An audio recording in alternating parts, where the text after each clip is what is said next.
స్థితిలో వాయులింగం. అందుకే ప్రాణము ఉన్నది ప్రాణము పోయినది అంటే భవతి వీడున్నాడు అనడానికి ఏమిటి గుర్తు? ఊపిరి. ఆ ఊపిరి ఆగిపోయింది అనుకోండి, శవం వెళ్ళిపోయినాడు, అమంగళ స్వరూపం అయిపోయింది అంటున్నాం. అందుకే శ్రీకాళహస్తిలో శివలింగం పశ్చిమాన్ని తిరుగుతుంది.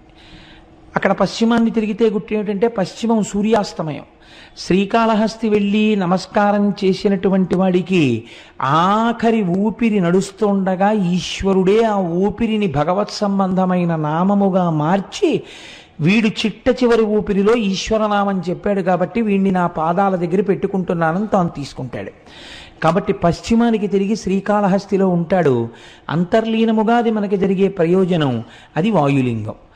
కాబట్టి కంచియందు పృథివీలింగం, జంబుకేశ్వరంలో జలలింగం, చిదంబరంలో ఆకాశలింగం, శ్రీకాళహస్తిలో వాయులింగం.